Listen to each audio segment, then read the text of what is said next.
एक line point 2, -4 से होकर गुजरती है और y बराबर 4x के पैरेलल है, इसकी इक्वेशन क्या है?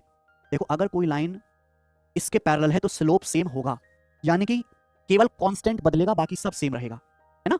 अगर एक लाइन पॉइंट 2, -4 से होकर गुजर रही है तो इसका y बराबर mx प्लस c होता है, यानी कि स्लोप सेम होना चाहिए, दो पैरेलल लाइन का ढलान सेम होता है, ठीक है? तो यानी कि y बराबर 4x प्लस समथिंग आना चाहिए, तो ये आंसर तो है नहीं, आंसर इन तीनों में से एक ऑप्शन होगा। भाई अगर कोई लाइन 2, -4 से होकर गुजर रही है, इस लाइन के पैरेलल है, तो लाइन 2, -4 से गुजर रही है तो इसको सेटिस्फाई करेगी ना। x की जगह 2 और y की जगह -4 रखने पर left hand side right hand side line के सेट होने चाहिए, तो रख के देख लेते, y की जगह -4, x की जगह 2, 2 चौक 8, 8 -11 -3 गलत हो गया, y की जगह -4, 2 चौक 8, 8 -10 -का तो ये भी गलत हो गया, तो इस सवाल का आंसर क्या आ गया? बी ऑप्शन हो गया ना। y की जगह -4 रखेंगे, x की जगह 2, 2 चौक 8, 8 -12 का -4 बराबर -4 हो गया, ठीक है। अगला सवाल करेंगे, सवाल नंबर है आपके सामने 44, मेंसुरेशन का क्वेश्चन है, मैंने मेंसुरेशन के सवाल एक जगह डाल दिए हैं। A hemisphere has radius capital R. A sphere of maximum possible radius is inscribed in the hemisphere such that it touches the curved surface area internally and rests on the hemisphere's base.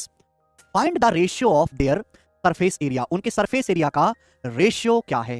ये सवाल आपसे पूछा गया है मेरे भाई, ठीक है? बताइए मेरे दोस्त, क्या सवाल है? देखो सवाल में कुछ भी नहीं है, एक अर्धगोले की जो रेडियस है कैपिटल आर है, मान लो ये हेमीस्फेयर है, ये हेमीस्फेयर है, इस हेमीस्फेयर की जो रेडियस है ये है कैपिटल आर, ठीक है बच्चों? अब इसके अंदर मैक्सिमम पॉसिबल रेडियस का मेरे भाई एक स्फीयर जो है बना हुआ है, इंस्क्राइब है, जो कि इस हेमीस्फेयर के सरफेस को इंटरली टच कर रहा है और जो हेमीस्फेयर के बेस पर टिका हुआ है। तो भाई इसके अंदर एक हेमीस्फेयर, इसके अंदर अगर मैं स्फीयर बनाऊंगा, इस पर इंस्क्राइब करूंगा तो स्फीयर ऐसे बनेगा, इसके अंदर मैक्सिमम पॉसिबल साइज का जो स्फीयर बनेगा वो इस तरीके से बनेगा। आप बोलोगे हाँ जी सर कोई प्रॉब्लम नहीं, यानी कि अगर हेमीस्फीयर की रेडियस कैपिटल आर है तो इस स्फीयर का डायमीटर भी कैपिटल आर होगा, तो इस स्फीयर की रेडियस कितनी आएगी? इस स्फीयर की रेडियस आ जाएगी r/2, ये आ जाएगी r/2, कि हेमी इस स्फीयर का डायमीटर कैपिटल आर होगा तो रेडियस आ जाएगी आधा r/2। तो आपसे पूछा है इनके सरफेस एरिया का रेशियो, तो भैया पहले आपको हेमीस्फीयर लेना है, फिर उसके अंदर जो इनस्क्राइब्ड स्फीयर है वो लेना है। अब आपको इनके सरफेस एरिया का रेशियो बताना है, सरफेस एरिया का रेशियो। अच्छा ये बताओ कि हेमीस्फीयर का सरफेस एरिया क्या होता है?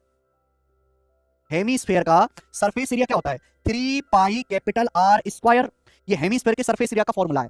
और ये जो स्फीयर बना है, स्फीयर की रेडियस r/2 है, स्फीयर का जो है सरफेस एरिया क्या होता है? 4 पाई आर स्क्वायर, लेकिन आर की जगह क्या लोगे आप? r/2 का स्क्वायर, 4 पाई r/2 का स्क्वायर। आप बोलोगे हाँ जी सर बिल्कुल सही, कोई प्रॉब्लम नहीं है, ये आ जाएगा।